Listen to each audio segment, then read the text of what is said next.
नमस्कार। ज्ञानोत्सव की वेबिनार की श्रृंखला में आज हम लोग एक नए तरह की चीज लेकर आ रहे हैं, पैनल डिस्कशन। पैनल डिस्कशन मूल रूप से हम लोग आज इस अभी जो 2024 के लोकसभा चुनाव हुए हैं उसको समझने के लिए कर रहे हैं, अंडरस्टैंडिंग लोकसभा वर्डिक्ट 2024। इस वर्डिक्ट के माध्यम से हम लोग समझने की कोशिश करेंगे, खासकर ज्ञानोत्सव बिहार से संबंधित रिसर्च पर फोकस करता है। इसलिए हम लोग समझने की कोशिश करेंगे अपने पैनलिस्ट से कि बिहार में जो जनता ने मत दिया है उसका क्या अर्थ निकाला जाए, राजनीतिक दृष्टि से उसे कैसे समझा जा सकता है। आप देख रहे हैं कि सबसे जो सत्ताधारी दल के लिए जो सबसे बुरा रिजल्ट रहा है वो उत्तर प्रदेश का रहा है। बिहार में बीजेपी और जेडीयू कंबाइन को अपेक्षाकृत अच्छी सीटें मिली हैं और आरजेडी को जिस तरह से परफॉर्म करना चाहिए उस तरह से परफॉर्म नहीं कर पाया है। लेकिन ऐसा क्या हुआ और इस चुनाव के क्या अर्थ लगाए जाएं, इसके बारे में हम लोग चर्चा करेंगे आज। मैं आज के तीनों पैनलिस्ट का स्वागत करता हूं, श्री मनीन ठाकुर जी, श्री कमल नयन चौबे जी और श्री मिथिलेश कुमार झा जी। आप तीनों को ये हमारे आज इसका जो इस बार का जो फॉर्मेट है उसके हिसाब से 10-10 मिनट तीनों ही अपनी बात रखेंगे और उसके बाद हम लोग इस डिस्कशन को ओपन करेंगे सवालों के लिए। एक दो लोगों ने अपने सवाल भेजे हैं, असद अहमद ने सवाल भेजा है, मैं उनको आमंत्रित करूंगा। और भी लोग जो सवाल भेजना चाहें या भाग लेना चाहें वो इसमें आएंगे। तो सबसे पहले मैं मनीन जी को आमंत्रित करता हूं कि मनीन जी अपनी बात रखें। धन्यवाद अनादि फाउंडेशन और प्रदीप जी। अनादि फाउंडेशन के प्रयासों के लिए भी बहुत बहुत धन्यवाद। और बिहार पे स्पेसिफिक चर्चा की बड़ी ज़रूरत है, क्योंकि जितनी राष्ट्रीय चर्चाएं होती हैं उसमें बिहार के बारे में सिर्फ ये बात कह के कि वहाँ कास्ट पॉलिटिक्स हो रहा है, बातें ख़त्म हो जाती हैं। तो एक माइक्रो पिक्चर और उसका एक मैक्रो पिक्चर के साथ कनेक्शन देखना बिहार में मुझे लगता है कि बड़ा ज़रूरी है। तीन जो स्पेसिफिक सवाल आपने उठाए हैं, मैं कोशिश करूंगा उन तीनों सवाल पे फोकस करूं और फिर अगले राउंड में उस पर थोड़ा और विस्तार किया जा सकता है। तो पहला सवाल जो है कि इस चुनाव का जनरल अंडरस्टैंडिंग डेमोक्रेसी के कंटेक्स्ट में क्या हो सकता है। मुझे लगता है जो सबसे बड़ा गेन है इस सवाल का, वैसे इस चुनाव के बारे में लोग कह रहे हैं कि एक ऐसा चुनाव है जिसमें सब लोग खुश हैं। बीजेपी भी खुश है कि सत्ता में आ गई, थर्ड टाइम प्रधानमंत्री बन गया। कांग्रेस खुश है कि उसका सीट बढ़ गया। रीजनल पार्टीज खुश हैं कि उनका इम्पैक्ट बढ़ गया है पॉलिटिक्स में। जनता भी खुश है कि जो एक अथॉरिटेरियन मॉडल इमर्ज कर रहा था उससे चीज़ें बच गई हैं। तो लगभग हर कोई खुश हो गया इस चुनाव में। ये भी एक, और इलेक्शन कमीशन भी खुश है कि उनकी जो बदनामी हो रही थी उससे भी इलेक्शन कमीशन बच गया है। तो एक इंटरेस्टिंग चुनाव ये है। इसमें जो मुझे लगता है सबसे बड़ी बात हुई है जिससे मैं बहुत खुश हूँ वो ये है कि जिस तरीके से चुनाव की प्रक्रिया पे सवाल उठाया जा रहा था वो बड़ा डिसहार्टनिंग था। हो सकता है कि अपने आप भी इस चुनाव में भाजपा जीत सकती थी, जैसा लोग कह रहे थे कि 300 से ऊपर जाएगा और इस्टेब्लिश कर जाएगा। जिस तरह का उनका पुराना रिकॉर्ड था उस पर वो लौट आएंगे और इसकी संभावना बन रही थी। उत्तर प्रदेश में जो घटनाएं घटी वो शायद आखिरी मोमेंट में चीज़ें बदली हैं, अन्यथा ये संभव था कि 240 की जगह भाजपा के पास 300 भी हो सकता था। जिस तरह से उड़ीसा में राइज हुआ था तो थोड़ा बहुत वो मैनेज कर सकता था। लेकिन यदि ऐसा होता तो तमाम हम लोग जो इस बात पर सवाल उठाते थे कि चुनाव की प्रक्रिया में कुछ गड़बड़ी हो रही है, जो मशीन है उसका कुछ, उसमें कोई जिन्न है जो निकल आता है, उन चीज़ों से हम बच गए। काफ़ी लोगों से हमने इंक्वायरी उस टाइम में किया था, अलग अलग तरह के लोगों से, जैसे जो लोग इस प्रक्रिया में शामिल थे पूरी तरह से, जो घनघोर एंटी बीजेपी हैं, उन्होंने भी मुझे बताया कि मशीन के मिलने और उसके सबमिट होने तक के बीच में किसी तरह की गड़बड़ी की कोई संभावना नहीं हो सकती है। यहाँ तक कि जो नंबर बढ़ाया गया था 1 सप्ताह के बाद, उस पर भी मैंने लोगों से सवाल किया, तो लोगों ने बताया कि ये बहुत नॉर्मल है। इस बार इसको ज़्यादा तूल दिया जा रहा है, लेकिन अदरवाइज़ ये काफ़ी नॉर्मल है कि जो नंबर पहुँचता है इलेक्शन कमीशन तक, वो मैनुअली पहुँचता है। तो उसके पहले का जो आकलन होता है, वो टेंटेटिव होता है। उसी तरह से मैंने बात करी बहुत सारे कंप्यूटर एक्सपर्ट से, तो उन्होंने भी कहा कि भाई प्रोग्रामिंग के द्वारा इसको मैनेज करना पॉसिबल नहीं है। तो फिर भी हम लोग हमेशा शंका में थे कि क्या पता ऐसा कुछ गड़बड़ हो सकता है। लेकिन इस चुनाव के परिणाम ने इस बात को सिद्ध कर दिया कि भारतीय चुनाव की प्रक्रिया बिल्कुल सही है। हार-जीत जिसकी भी हो, सत्ता में जो भी आ जाएँ, लेकिन हमें भारतीय डेमोक्रेसी की प्रक्रिया पे शायद बड़ा सवाल नहीं उठाना चाहिए। क्योंकि उस सवाल से जो जो डेमोक्रेसी हमारी डिलेजिटिमाइज़ होती, माइनॉरिटीज़ में या मार्जिनलाइज़्ड सेक्शन के अंदर जो ये शक पैदा होता कि भारतीय डेमोक्रेसी को हैक किया जा सकता है, वो बहुत खतरनाक होता लंबे समय के लिए।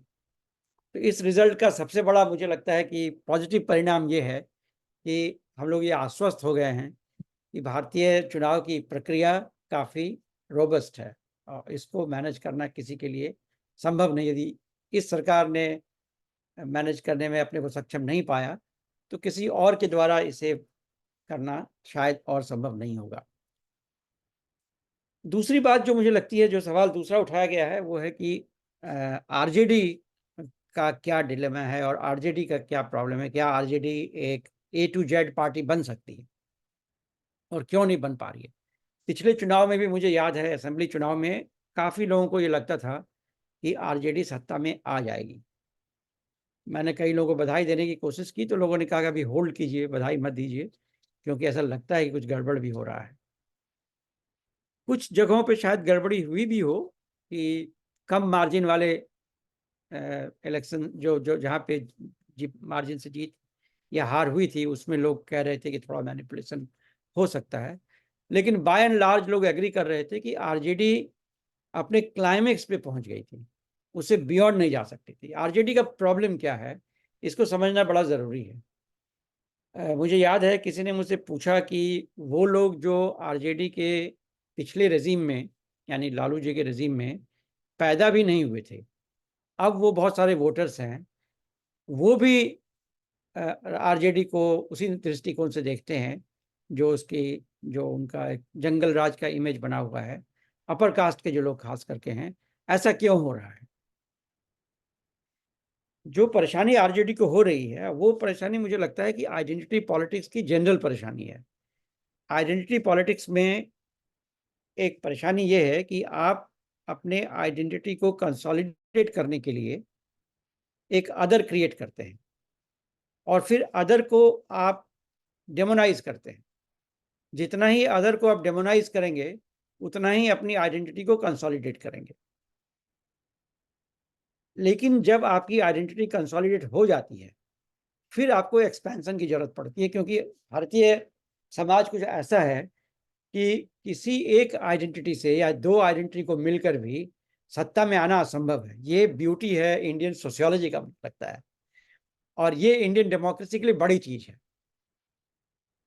तो हमेशा ही, चाहे वो मायावती जी हों, उनको भी एक बार करना पड़ा और वो कहती थी पत्थर दोनों ब्राह्मण और दलित के बीच में कॉम्बिनेशन हुआ उत्तर प्रदेश में, तो कहते ब्राह्मण्स कहते थे पत्थर रख लो छाती पर, मुहर लगाओ हाथी पर, ये एक नारा निकला था। और दलित कहते थे हाथी आगे जाएगा, ब्राह्मण बीन बजाएगा, और कुछ इस तरह का नारा था। तो कास्ट कॉम्बिनेशन का हिंदुस्तान में जो सीन है, और मुझे लगता है कि साउथ का मुझे बहुत ज्ञान नहीं है, लेकिन वहाँ भी मोर और लेस ऐसा है। बिहार अकेला स्टेट नहीं है जहाँ कास्ट कॉम्बिनेशन होता है, लेकिन बिहार में कास्ट कॉम्बिनेशन ज़्यादा वोकल है शायद, और ज़्यादा रिजिड है, इसलिए ज़्यादा विजिबल भी रहता है। तो आरजेडी की एक बड़ी समस्या ये है कि मुस्लिम और यादव, ये जो कॉम्बिनेशन है, इससे बाहर किसी भी दूसरी कम्युनिटी को अट्रैक्ट ये नहीं कर पा रहे हैं। 2015 के चुनाव में भी इन्होंने क्या किया था कि लालू जी का पोस्टर्स वगैरह कहीं नहीं लगाया था। लोगों ने मुझे बताया, मैं विटनेस नहीं था इसका, लेकिन लोगों ने मुझे बताया कि उनके ऑफिस में भी लालू जी का पोस्टर नहीं लगा हुआ था। शायद वो उस मेमोरी को साइडलाइन करके लोगों को अट्रैक्ट करने की कोशिश कर रहे थे और ए टू जेड का एक नारा दे रहे थे। लेकिन परेशानी ये थी कि चूंकि ये आइडेंटिटी बेस्ड पार्टी है, तो जो आइडेंटिटी एसर्शन है, उस एसर्शन को पॉलिटिकल लीडर भी मैनेज नहीं कर सकता है। मुझे याद है एक मीटिंग में जहां तेजस्वी जी भी थे और दिल्ली के बुद्धिजीवियों से इंटरेक्शन की एक मीटिंग रखी गई थी। उसमें आरजेडी के एक अपर कास्ट के लीडर भी बैठे हुए थे और अचानक ऑडियंस से जोर से चिल्लाने लगा कोई, ये अपर कास्ट का आदमी यहाँ क्या कर रहा है।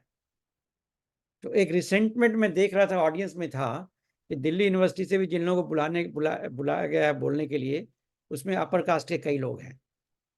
ये जो कॉन्ट्रडिक्शन है आइडेंटिटी पॉलिटिक्स का, इसको रिजॉल्व करना आरजेडी के लिए बहुत मुश्किल हो रहा है, डिस्पाइट ऑल एफर्ट्स कि वो ए टू जेड की बात कर रहे हैं, मुद्दे उठा रहे हैं जो पॉलिटिकल इकोनॉमी के मुद्दे हैं। सवाल उठाया जा रहा है वृद्धावस्था पेंशन से लेकर हर चीज़ का। मैंने गौर से उसके मैनिफेस्टो को देखने की कोशिश की। बहुत ही वेलफेयर ओरिएंटेड मैनिफेस्टो बनाया गया है। लेकिन जब ज़मीन पे बात उतरने की होती है, तो उनका जो सोशल बेस है, वो सोशल बेस एक तरह से एवर्सन क्रिएट करता है दोनों तरफ। एक तो मुस्लिम कंसोलिडेशन भाजपा को सपोर्ट करता है और यादव कंसोलिडेशन बाकी कास्ट को उससे एलिनेट करता है। इसको आरजेडी कैसे मैनेज करेगा भविष्य में, इस पर निर्भर करेगा कि आरजेडी एक स्टेबल गवर्नमेंट बिहार में दे सकता है या नहीं। आरजेडी को स्टेबल गवर्नमेंट देने के लिए, और ये बिहार की राजनीति की बड़ी खासियत है कि 3 ध्रुव हैं, 2 जब तक आपस में नहीं मिलते हैं तो सत्ता में नहीं आ सकते हैं। और इसलिए जो माइनॉरिटी राजनीति करने वाले जेडीयू है, जिसकी अपनी संख्या बहुत कम है, फिर भी वो डिसीजन मेकर हो जाता है क्योंकि बैलेंसिंग फैक्टर के रूप में प्ले करता है। तो आरजेडी की ये डिलेमा है और इस डिलेमा से आरजेडी को निकलने के लिए कोई रास्ता दिख नहीं रहा है। जितने आरजेडी के बुद्धिजीवियों से मेरी बात होती है, उनमें ये डिलेमा मुझे दिखता है कि एक तरफ वो कास्ट असर्शन को भी रिटेन करना चाहते हैं, दूसरी तरफ उसको एक्सपैंड भी करना चाहते हैं। और ये कास्ट अभी भी अपना कोई प्रोग्रेसिव रोल नहीं दिखा पा रहा है। ऐसा नहीं लग रहा कि ये कास्ट जो है वो बाकी कास्ट के लिए एक लिबरेटिव रोल प्ले करेगा। वो रिग्रेसिव हो जाता है क्योंकि पॉलिटिकल इकोनॉमी पे इनका पूरा कंट्रोल करने का प्रयास रहता है। ये डिलेमा मुझे लगता है ये कंसिस्टेंटली चलेगा। अब ये निर्भर करता है, जो तीसरा सवाल है, और मैं 2-3 मिनट ही और लूंगा, मुझे लगता है कि आगे क्या लैंडस्केप बन रहा है। उसमें एक बात जो मुझे पहले लग रही थी कि जेडीयू लगभग अपने समाप्ति के कगार पे आ रहा है और जेडीयू का जो सोशल बेस क्रिएट किया गया था नीतीश कुमार के द्वारा, जो महादलित और अति पिछड़ा का बेस था, उस बेस को लेकर छीना झपटी चल रही है बीजेपी और आरजेडी के बीच में। आरजेडी उसको पुराना एंटी अपर कास्ट क्लेम के द्वारा कंसोलिडेट करने की कोशिश कर रहा है, इसीलिए वो जातिगत जनगणना को सामने लाया ताकि वो मेमोरी वापस आ जाए और एक कंसोलिडेशन हो जाए यादव लीडरशिप में बाकी एबीसी का, और वो जो डैमेज नीतीश कुमार ने किया उसको मैनेज किया जा सके। लेकिन वैसा हो नहीं पा रहा है, क्योंकि ईबीसी बहुत बड़ी संख्या में होने के कारण, और हालांकि उसका बहुत डिवाइडेड ग्रुप्स हैं, उसमें कई पचपनिया कहते हैं कास्ट उसको, लेकिन इसके बावजूद उसका एक कॉन्शसनेस अभी इमर्ज कर रहा है और वो कॉन्शसनेस आरजेडी के साथ या दलित ओबीसी पॉलिटिक्स के साथ मैच नहीं कर पा रहा है। तो उसमें उनको प्रॉब्लम हो रहा है और नीतीश कुमार, जिससे मुझे लग रहा था कि खत्म हो जाएंगे और ये बीजेपी शायद जो जेडीयू का सोशल बेस उसको ग्रैब कर लेगा, अचानक से इस इलेक्शन ने एक मजेदार सिचुएशन ला दिया है कि ऐसा नहीं होता हुआ दिखने लगा है। पिछले इलेक्शन तक मुझे ये लगता था कि यदि जेडीयू ने अपना कोई ईबीसी कैंडिडेट दिया तो जेडीयू को वोट मिलेगा, और यदि उसके खिलाफ बीजेपी है और बीजेपी ने कोई ईबीसी कैंडिडेट दिया तो उसको वोट मिलेगा। यानी सेकंड चॉइस ईबीसी कैंडिडेट का ईबीसी वोटर्स का बीजेपी हो गया था, आरजेडी नहीं था। In fact second choice in case of non EBC candidate भी बीजेपी होता जा रहा था। ऐसा लग रहा था बीजेपी ने सत्ता के दरमियान, जब वो सत्ता में रहा तो उतने दरमियान उसने काफी कुछ बेस इसका ग्रैब कर लिया था। लेकिन अभी जो सडन चेंज आया है, इसमें मुझे पता नहीं चल पा रहा है।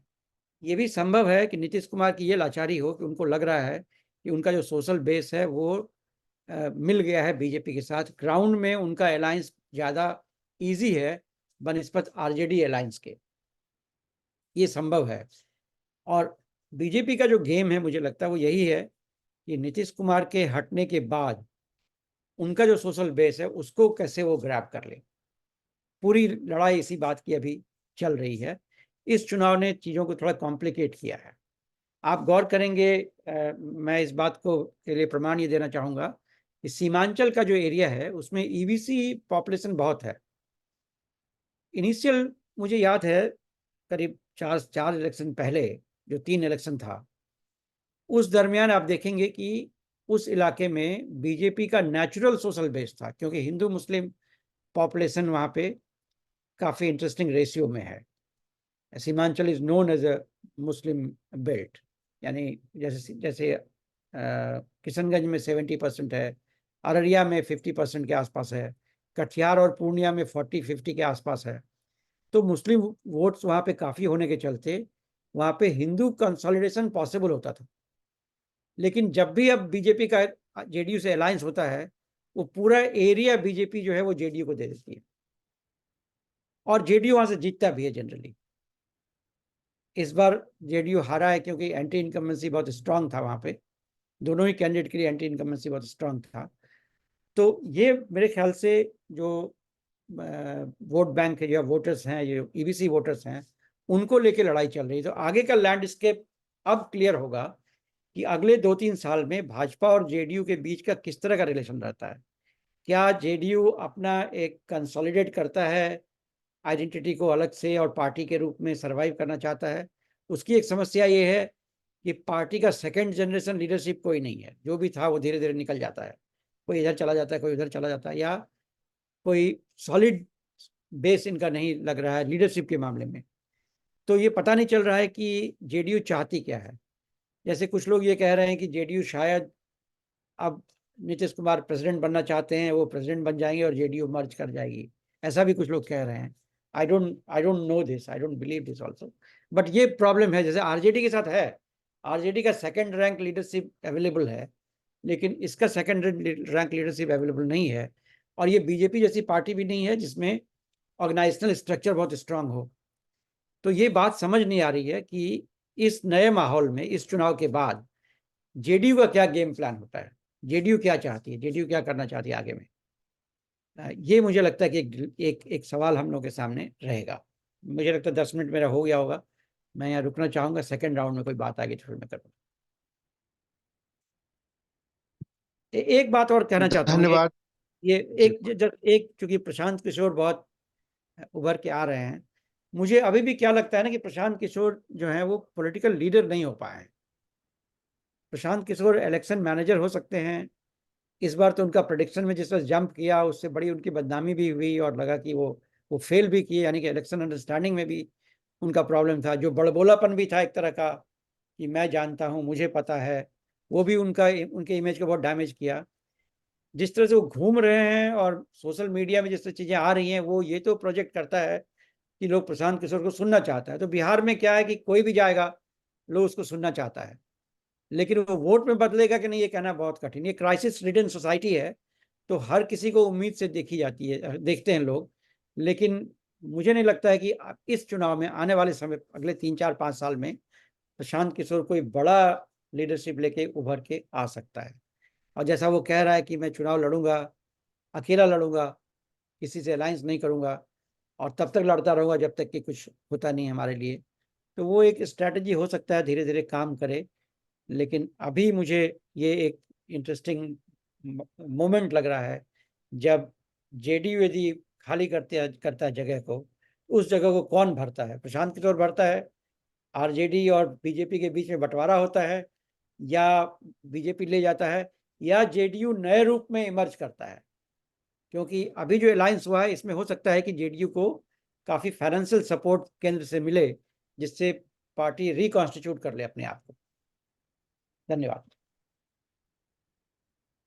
बहुत बहुत धन्यवाद मनीष जी, आपने बहुत ही संक्षिप्त में बहुत ही पॉइंटेड 3-4 रेफरेंसेस रखे। इस ये जो हमारी चर्चा है, इसमें हमने किसी एक्टर को नहीं बल्कि सिर्फ ऑब्जर्वर्स को बुलाया है।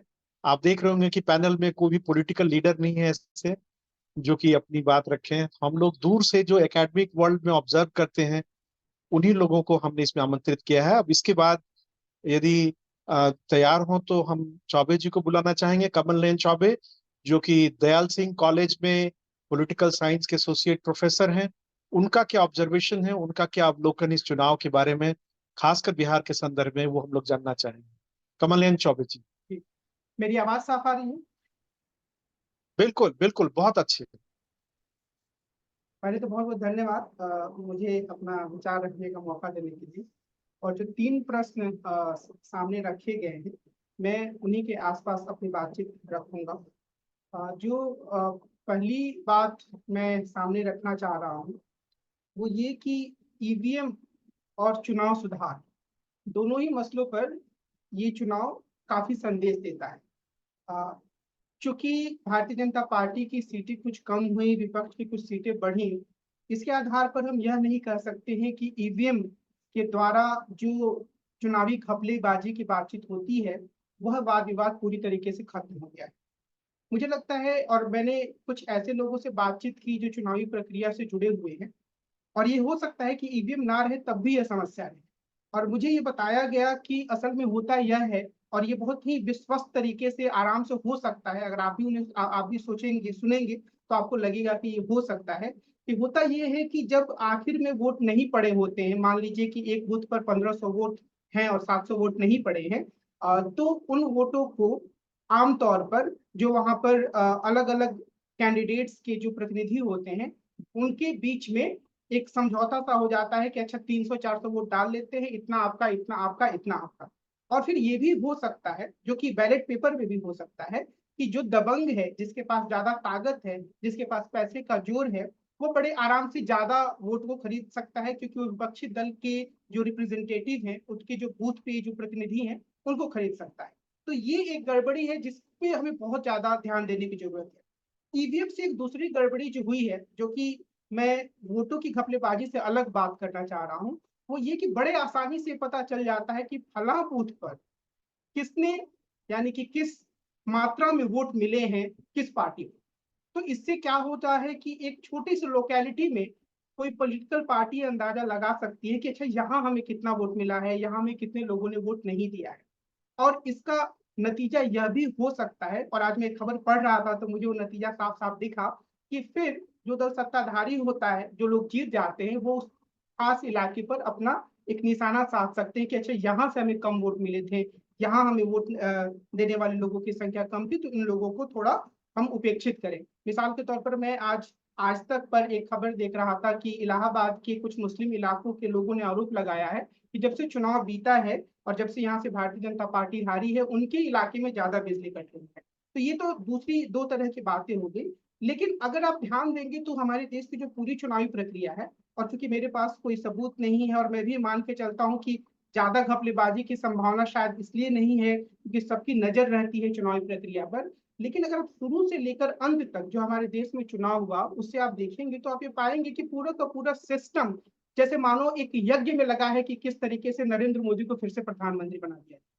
चाहे वो मीडिया की हम बात करें, चाहे चुनाव आयोग की बात करें, हर कोई इस यज्ञ में अपनी आहुति दे रहा है। मीडिया एक तरफा नैरेटिव चला रहा था, जो चुनाव आयोग था इतनी गर्मियों में क्यों पश्चिम बंगाल में 7 चरणों में 3-3 चुनाव होने चाहिए, 3-3 क्षेत्रों में चुनाव करा रहा था, क्यों 7 चरणों में उत्तर प्रदेश या बिहार के चुनाव को बांटा जाना चाहिए, सिर्फ इसलिए क्योंकि सत्ताधारी दल या नरेंद्र मोदी को प्रधानमंत्री बनाने के यज्ञ में आहुति दी जा सके। तो मुझे लगता है कि हमारे देश में चुनाव सुधार की बड़ा काम करने की जरूरत है, और यह पूरी तरीके से सत्ताधारी दल की तरफ झुका हुआ है। और खास तौर पे ये स्थिति उस समय ज्यादा गंभीर हो जाती है जब पदों पर बैठे हुए लोग ऐसे होते हैं जिन्हें बड़े आसानी से घुमाया जा सकता है, जिन्हें डर दिखाया जा सकता है, जिन्हें लोभ दिखाया जा सकता है। जैसे कि मुझे ये कहने में झिझक नहीं है कि वर्तमान चुनाव आयुक्त ऐसे ही हैं तकरीबन। सत्ताधारी दल उनको नियुक्त करता है और उनके पक्ष में वो काम कर रहे थे। और मुझे लगता है कि अगर आप सब इस चुनावी प्रक्रिया को ध्यान से देखेंगे तो आपको लगेगा कि ये पूरा का पूरा एक यज्ञ का आयोजन था कि कैसे नरेंद्र मोदी को जिताया जाए। और मुझे लगता है कि हो सकता है कि बड़ा घपला ना होता हो, लेकिन जहां 10-10 लाख वोट पड़ रहा है वहां 30-40 हजार वोट एक पार्टी के पक्ष में डालना बड़ा आसान सा काम है। हो सकता है कि बैलेट पेपर में भी ऐसा होता हो सकता है बैलेट पेपर में भी ऐसा हो सकता है। लेकिन बैलेट पेपर ज्यादा अच्छी प्रणाली इसलिए है क्योंकि उससे आप ये पता नहीं लगा सकते कि फला इलाके में आपको कितने वोट मिले, क्योंकि वोट को मिला दिया जाता है जब गणना से पहले। तो ये मेरा पहले प्रश्न के संदर्भ में मेरा बिंदु है कि मैं ये नहीं मानता हूं कि ईवीएम से जुड़ा हुआ वाद विवाद खत्म हुआ। मैं यह भी नहीं मानता हूं कि हमारे देश की जो चुनाव प्रक्रिया बड़ी निष्पक्ष है। मैं ये मानता हूं कि इस चुनाव प्रक्रिया में नतीजे और भी भारतीय जनता पार्टी के लिए खराब होते हैं अगर ये जो पूरा इकोसिस्टम है वह नरेंद्र मोदी को प्रधानमंत्री बनाने के यज्ञ में शामिल नहीं होगा, जो कि रहा है। दूसरा, आरजेडी की राजनीति की मैं बात करूंगा। मैं प्रोफेसर ठाकुर की कई बातों से बिल्कुल सहमत हूं कि जिस तरह की व्यापक राजनीति आरजेडी को अपनानी चाहिए वो अपनाने में वो उस हद तक सफल नहीं रहा है। लेकिन मुझे 2-3 अच्छी बातें आरजेडी की राजनीति में लगी। जैसे जब राम मंदिर का उद्घाटन किया गया तो उसके बाद एक ऐसा माहौल बन चुका था मानो, और नीतीश कुमार भी जा चुके थे कि मानो भारतीय जनता पार्टी के पक्ष में ही ये चुनाव जा रहा है। लेकिन वो आरजेडी थी जिसने एक बहुत बड़ी रैली का आयोजन किया पटना में, जिसने विपक्ष को भरोसा दिलाया कि आप भी चुनाव लड़ सकते हैं। और आरजेडी के नेता तेजस्वी यादव एक ऐसे युवा नेता के रूप में उभरे हैं जिन्होंने दिखाया है कि उनके अंदर असीम मेहनत करने की क्षमता है। और वो 200 से ज्यादा रैलियों को उन्होंने संबोधित किया, चुनावी सभाओं में वो गए। जहां आरजेडी की गलती रही वो ये, और शायद वो राजनीतिक दल है, कोई राजनीतिक दल दूसरों को अपनी जमीन नहीं देना चाहता है, लेकिन अगर आप बड़ी लड़ाई लड़ रहे हैं तो आपको जमीन देने के लिए तैयार रहना चाहिए। मिसाल के तौर पर वो पप्पू यादव को या कन्हैया कुमार को बिहार में एकोमोडेट कर सकते थे, उन्हें जगह दे सकते थे। पप्पू यादव को पूर्णिया से टिकट दिया जा सकता था, बेगूसराय से कन्हैया कुमार को खड़ा किया जा सकता था, और यह कोशिश की जा सकती थी कि ज्यादा एक बड़ा गठबंधन बने, बजाय इसके कि हर जगह कोई भी ऐसा नेता तैयार ना हो जो कहीं से भी आरजेडी का जो सबसे बड़ा परिवार है उसे चुनौती दे। तो ये एक खामी रही। दूसरा ये कि जो सामाजिक शक्तियों का जो पूरा गठबंधन है उसमें मुझे लगता है कि आरजेडी को काफी काम करने की जरूरत है। शायद चुनावी राजनीति की गतिशीलता इस चीज को आगे बढ़ाए। मिसाल के तौर पर जो बड़े समुदायों की शक्तियां हैं, चाहे वो चिराग पासवान की पार्टी है या फिर जीतन राम मांझी की पार्टी है, जनता दल यूनाइटेड तो है ही, इन्हें अपने साथ जोड़ कर रखने के लिए या इन्हें अपने साथ जोड़ने के लिए जो प्रयास आज के गठबंधन की दौर की राजनीति में होने चाहिए वह आरजेडी की तरफ से नहीं हो पाया। उसे जो बड़ा दल है उसे वो करने की जरूरत थी। कांग्रेस को भी इसमें साथ देना चाहिए था, पर वो इस मामले पर काफी एक तरीके से हम कह सकते हैं नाकाम साबित हुए। लेकिन मुझे ये लगता है, और मैं बाद में बिहार की राजनीति की उभरती प्रवृत्तियों के बारे में कुछ बिंदु कहूंगा, लेकिन यहाँ मैं इस चीज को रेखांकित करना चाहता हूँ कि मुझे ये लगता है कि कम से कम आरजेडी अगले विधानसभा चुनावों के लिए निश्चिंत हो सकती है कि वो बहुत शानदार प्रदर्शन कर सकती है, इसकी संभावना है।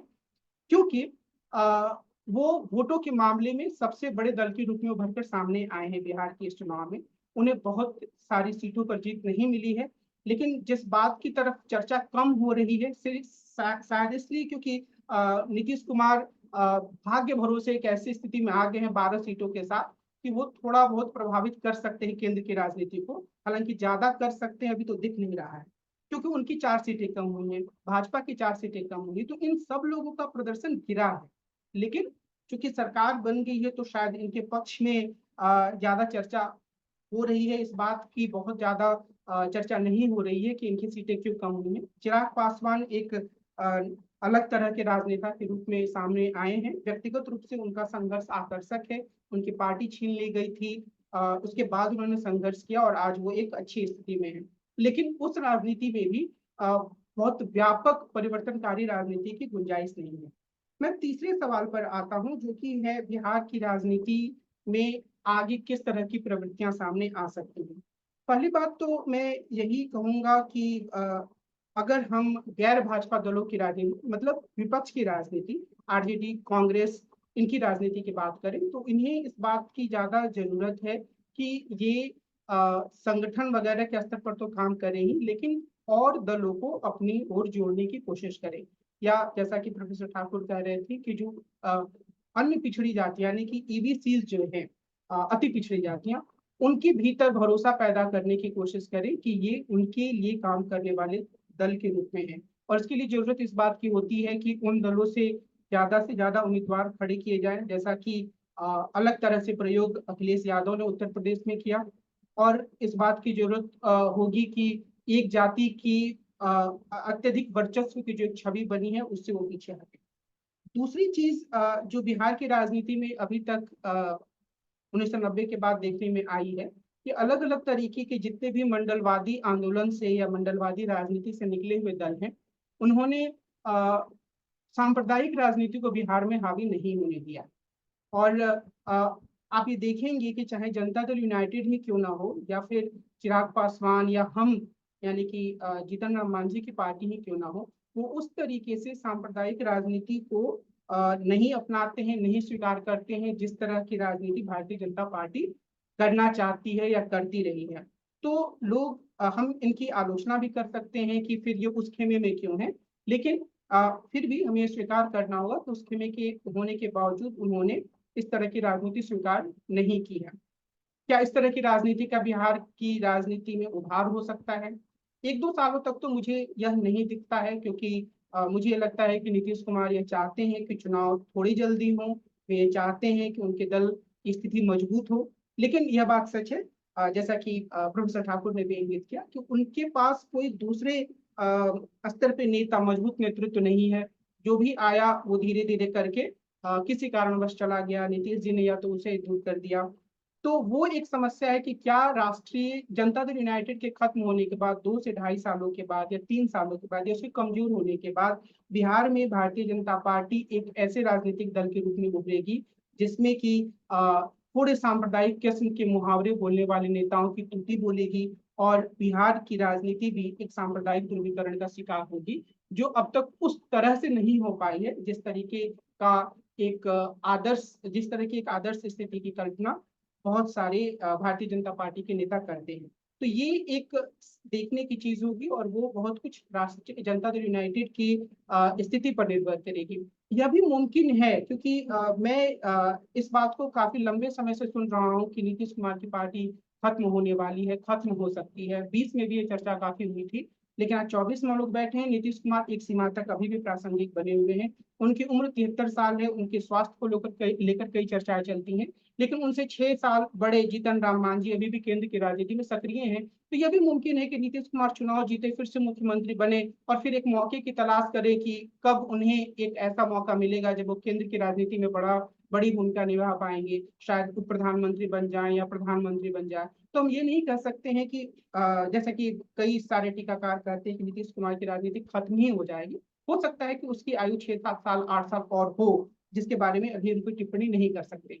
तो मुझे ये लगता है कि इस तरह की कई प्रवृत्तियां बिहार की राजनीति में सामने आ सकती हैं। और एक और प्रवृत्ति जो मुझे लगता है उत्तर प्रदेश में ज्यादा मजबूती से सामने आ गई है, वो बिहार में सामने आ सकती है। और वो प्रवृत्ति है जातियों के आधार पर और दलों का उभार होना, छोटी छोटी जातियों के आधार पर। हमने ये देखा है कि मुकेश सहनी एक पार्टी बना चुके हैं। हो सकता है कि कुछ और समुदायों के दल इस तरीके से सामने आए, जैसे चिराग पासवान की पार्टी है, या हम है, या मुकेश सहनी की पार्टी है। उत्तर प्रदेश में राजभर हैं और बहुत सारे लोगों की पार्टी इस तरीके से उभर कर सामने आ चुकी है। तो ये प्रवृत्ति भी बिहार की राजनीति में आ सकती है। क्या बिहार की राजनीति में ओवैसी जैसे किसी फैक्टर की भूमिका बढ़ सकती है? मुझे लगता है कि काफी कुछ जनता दल यानी राष्ट्रीय जनता दल की राजनीति की कामयाबी पर निर्भर करेगा। अगर उनकी राजनीति एक सीमा के बाद रुक जाती है, प्रभावी नहीं रहती है, बिहार में भारतीय जनता पार्टी मजबूत होती है, तो मुमकिन है कि ओवैसी को और ज्यादा स्पेस मिले, या उनकी तरह की राजनीति को, जो कि मुसलमानों को भी एक जाति मानते हुए गुलबंद करने की कोशिश करे कि अब हम सीधे तौर पर अपने राजनीतिक हित के लिए सौदेबाजी करेंगे। तो ये कुछ ऐसी प्रवृत्तियां हैं जिनकी दिशा में बिहार की राजनीति आगे बढ़ सकती है। इन्हीं बिंदुओं के साथ मैं अपनी बात को विराम देता हूँ। धन्यवाद। बहुत बहुत धन्यवाद कमल नयन जी। आपने बहुत ही अच्छे तरीके से कई नए बिंदुओं को उठाया। खास तौर से ईवीएम के बारे में जो आपने चर्चा की, वो एक बहुत ही रोचक पर्सपेक्टिव है, दृष्टिकोण है कि कैसे बैलेट पेपर के साथ भी समस्याएं हो सकती हैं, लेकिन ईवीएम के साथ समस्या समाप्त हो गई हो यह जरूरी नहीं है। इसको और समझने की जरूरत है। अब मैं आमंत्रित करता हूं मिथिलेश जी को। मिथिलेश जी जो आईआईटी गुवाहाटी में एसोसिएट प्रोफेसर हैं, वो अपनी बात रखने के लिए सामने। धन्यवाद। मैं सबसे पहले आपका धन्यवाद देना चाहूँगा कि इस इश्यूज पे मुझे अपनी बात रखने का मौका दिए हैं। और जो पहला मुद्दा है हमारे डिस्कशन का कि ईवीएम को लेके जो संदेह था या विवाद था, क्या उसका अंत हो गया है। मैं कुछ हद तक ये मानता हूँ कि जिस तरह का रिजल्ट आया है इस जनरल इलेक्शन में, उसने जो आक्रामकता थी ईवीएम को लेके उसको काफी हद तक कम किया है। और जो भारतीय लोकतंत्र की जड़ें हैं उसको भी मजबूत किया है। और जो ट्रस्ट है लोगों का उसको कहीं ना कहीं रीस्टोर किया है। पर जो कमल जी ये बात उठा रहे थे कि क्या जो व्यापक चुनावी प्रक्रिया है उसमें जो दूसरे एक्टर हैं, चाहे वो इलेक्शन कमीशन हो या फिर शेड्यूल का बात हो, मीडिया का बात हो, उस पर जरूर चर्चाएं होनी चाहिए। पर जो खूबसूरती है और जो पॉजिटिव पहलू है राजनीति का, चुनावी राजनीति का, लोकतंत्र का, उसको भी हमें अपनी चर्चा में शामिल करना चाहिए। और मैं ये मानता हूँ कि ये चुनाव ने काफी हद तक ईवीएम को लेके जो आक्रामक रवैया था उसको काफी हद तक कमजोर किया। मेरे आगे के प्रेजेंटेशन में दो तीन बात मैं रखना चाहूँगा। पहला तो ये है कि जो चुनावी नतीजे आए हैं बिहार के संदर्भ में, और उसमें जो क्षेत्रीय और राष्ट्रीय दल हैं उसके प्रदर्शन के संदर्भ में, और जो ट्रेंड उभर के आ रहा है बिहार के चुनावी राजनीति में, उस पर मैं कुछ बात रखना चाहता हूँ। और फिर अगले 2-4 मिनट में मैं जो ये ट्रेंड उभर के आ रहा है उसका बिहार के व्यापक राजनीति पे क्या प्रभाव पड़ सकता है, या जो चुनावी मसले हैं, मुद्दे हैं, वो किस तरह से क्षेत्रीय और कुछ हद तक देश की राजनीति को भी प्रभावित करने का क्षमता रखता है कि नहीं, तो उस बात पे मैं बाद में आऊँगा। अभी हम अगर चुनावी परिणाम को देखें और उसमें विभिन्न दलों के प्रदर्शन को देखें तो दो स्तर पे देखा जा सकता है। एक तो ये है कि किस पार्टी ने कितना सीट जीता है इस इलेक्शन में, और वो ट्रेंड कैसे रहा है। तो एटलीस्ट मैं 3 चुनावी परिणामों को कंपैरिजन करना चाहूँगा, 2014, 19 और 24 का। तो सीट के संदर्भ में देखा जा सकता है, और आमतौर पे जब हम चुनावी परिणाम का विश्लेषण करते हैं तो सीट अ, के आधार पर ही उसका परिणाम करते हैं, और उसके बेसिस पे फिर हम अपना विश्लेषण देते हैं। पर जो दूसरा और कहीं ज्यादा महत्वपूर्ण है चुनावी राजनीति के सोशल बेस को समझने के लिए, वो है सीट शेयर का। तो ये दोनों बातों को देख के संदर्भ में मैं पार्टियों का जो प्रदर्शन रहा है उस पर बात रखना चाहता हूँ। तो जैसे कि दूसरा मुद्दा है हमारे डिस्कशन का आरजेडी का, और क्या ये एक सभी वर्गों की पार्टी बनकर उभरी है। तो सीट शेयर अगर हम देखें तो 2014 में इस पार्टी का 4 सीट था, 2019 में 0, और 2024 में 4 है। बीजेपी का देखें तो इस बार उनका 12 है, 2019 में 17 और 2014 में 22। तो सीट के आधार पे कंटिन्यूअस डिक्लाइन है। आरजेडी ने 19 को अगर छोड़ दे तो मोटा मोटी सीट के आधार पे बराबर रखा है। जेडीयू जब बीजेपी के साथ लड़ी है तो 16 2019 में, 12 2024 में, और 2014 में जब वो एनडीए से बाहर होकर लड़ी थी तो उनका सीट 2 था। अब इन तीनों पार्टी का अगर हम सीट शेयर देखें तो बीजेपी का कंटिन्यूअस डिक्लाइन हुआ है सीट शेयर के आधार पे, और हमने देखा है कि कैसे वोट शेयर के आधार पे 2014 में बीजेपी का सीट शेयर, वोट शेयर करीब 30% था, जो 2019 में लगभग 23%, 23% था, और 2024 में वो 20% हो गया है। तो कंटिन्यूअस बीजेपी का जो वोट बैंक है, और जिसके आधार पे कमल जी बता रहे थे सांप्रदायिक राजनीति का दौर बिहार में देखा जा सकता है, तो हम देख रहे हैं कि वो कंटिन्यूअस मंडल आधारित जो पार्टियां हैं वो कुछ हद तक एक चेक रखा है कम्युनल पॉलिटिक्स को बिहार की राजनीति में। पर वही सीट वोट शेयर अगर हम आरजेडी के संदर्भ में देखें तो इस 2024 के जनरल इलेक्शन में वो सबसे बड़ी पार्टी है वोट शेयर के आधार पे। तो ये एक क्लियरली प्रदर्शित करता है कि सोशल बेस के रूप में आरजेडी सबसे बड़ी पार्टी है, और अगर दूसरे पार्टियों का, जदयू का भी मोर और less seat share, vote share कम हुआ है। तो इस आधार पे हम कह सकते हैं कि जैसे आरजेडी का हम देखें तो 2014 में 20% था, फिर 15% एंड देन 22 क्लोज टू 23%। तो आरजेडी का सबसे बड़ी पार्टी के रूप में उभरना वोट शेयर के आधार पे ये दिखाता है कि कुछ हद तक आरजेडी ने जो अपना बैगेज है आइडेंटिटी का या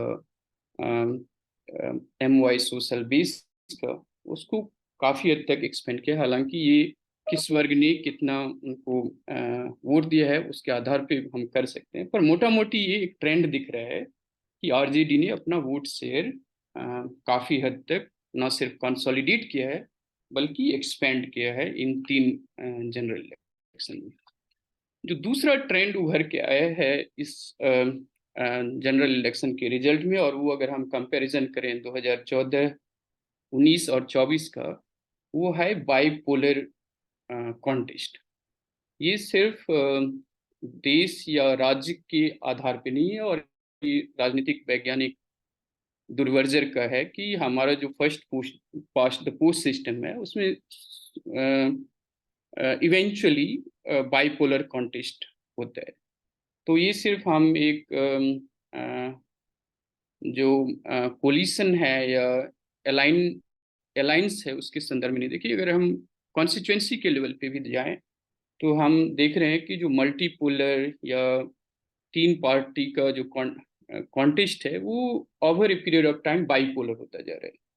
जैसा कि 2014 में मोस्टली सभी कॉन्स्टिट्यूएंसी मल्टी पार्टी या 3 कॉर्नर बैटल था। 2019 में वो कॉन्टेस्ट 19 कॉन्स्टिट्यूएंसी पे हो गया, और 2024 की राजनीति में 27 कॉन्स्टिट्यूएंसी हैं जहाँ पे कॉन्टेस्ट जो है वो बाइपोलर है। ये एक व्यापक राजनीति की तरफ भी इंगित करता है, जो इसके संदर्भ में हम छोटी पार्टियों का जो दल है या प्रशांत किशोर का पार्टी है, या इससे पहले असेंबली इलेक्शंस में कुछ नए प्लेयर्स का भी बात है। तो मुझे लग रहा है कि जो राजनीतिक परिदृश्य है और जो बाइपोलर कॉन्टेस्ट न सिर्फ दलों और दलों की राजनीति बल्कि कॉन्स्टिट्यूएंसी लेवल पे जिस तरह से उभर रहा है, और लोगों का एक जो पॉलिटिसाइजेशन हुआ है, पॉलिटिकल अवेयरनेस हुआ है, उसमें नए पार्टी के लिए जगह बहुत कम है। और मोस्ट लाइकली जो बिहार की राजनीति है आने वाले वर्षों में वो मुख्य रूप से बीजेपी और आरजेडी के बीच में ही होने की संभावना है। नई पार्टियों का इफेक्टिव प्लेयर के रूप में उभरना ज़्यादा मुश्किल होता जा रहा है। तो इन ट्रेंडों को अगर हम बिहार के राजनीति के पिछले 3-4 दशकों के जो मुख्य मुख्य मुद्दे हैं, चाहे वो समाजवाद का हो या सामाजिक न्याय का हो, फिर जब नीतीश कुमार उभर के आए और सुशासन, good governance, law and order का बात हो, फिर जब बीजेपी का थोड़ा एक्सपेंशन या कंसोलिडेशन हो रहा था, तो एक तरह से जो डेवलपमेंट की पॉलिटिक्स माने आइडेंटिटी, सो डेवलपमेंट, इंफ्रास्ट्रक्चर, हेल्थ, एजुकेशन, इस तरह की जो चर्चाएं थी, तो उस पे मैं 1-2 मिनट में अपनी बात रख के ख़त्म करना चाहूँगा। तो इस जो चुनावी परिणाम है उसके आधार पे हम कह सकते हैं कि बिहार ने काफ़ी हद तक जो कमंडल या आइडेंटिटी बेस्ड पॉलिटिक्स है और वो जो कम्युनल पोलराइजेशन दूसरे प्रदेशों में काफ़ी इफेक्टिव देखने को मिलता है, वो काफ़ी हद तक उसको चेक किया है बिहार के पॉलिटिक्स ने। पर क्या इस आइडेंटिटी पॉलिटिक्स के दायरे से बिहार की राजनीति, डेवलपमेंटल पॉलिटिक्स या एम्प्लॉयमेंट का इश्यू या एजुकेशन का इश्यू या हेल्थ सेक्टर के जो क्राइसिस हैं और बाकी जो डेवलपमेंटल पैरामीटर्स में बिहार का पिछड़ापन है, क्या उसको एड्रेस कर पाएगा? और ये मुझे लगता है कि आने वाले दशकों में, वर्षों में ज़्यादा महत्वपूर्ण सवाल होना चाहिए, जब हम राजनीति को व्यक्ति और दल से परे सामूहिक इश्यू को एड्रेस करने के रूप में देखें। तो वो मुझे लग रहा है कि अभी भी आइडेंटिटी पॉलिटिक्स या दलगत राजनीति में फंसा हुआ है और डेवलपमेंटल पॉलिटिक्स की तरफ बिहार की राजनीति कितना हद तक बढ़ पाएगा, मुझे इसमें संशय है। लास्ट बात मैं रखना चाहूँगा कि कुछ इश्यूज पे जिसमें बिहार के क्षेत्रीय दलों में काफ़ी हद तक कॉन्सेंसस था, वो था अग्निवीर स्कीम को रिव्यू करने को लेके, बिहार के स्पेशल स्टेटस या स्पेशल फाइनेंशियल असिस्टेंस को लेके, और कास्ट सेंसस।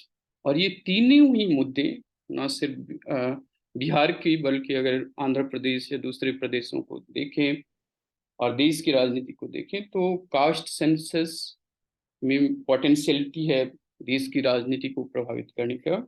स्पेशल स्टेटस को लेके, अग्निवीर की स्कीम को या रिव्यू को लेके सिमिलरली बिहार में जो उभार आया है वो, और दूसरे प्रदेशों में भी शायद देश की राजनीति को भी काफी हद तक प्रभावित है। स्पेशल स्टेटस चूंकि कुछ क्षेत्रीय दल एनडीए जो सरकार में है उसमें शामिल हैं, वो ला पाते हैं कि नहीं बिहार के लिए या बिहार के पिछड़ेपन को एड्रेस करने के लिए, इकोनॉमिक बैकवर्डनेस को एड्रेस करने के लिए, ये मुझे लगता है कि देखने वाला इश्यू होगा आने वाले वर्षों में।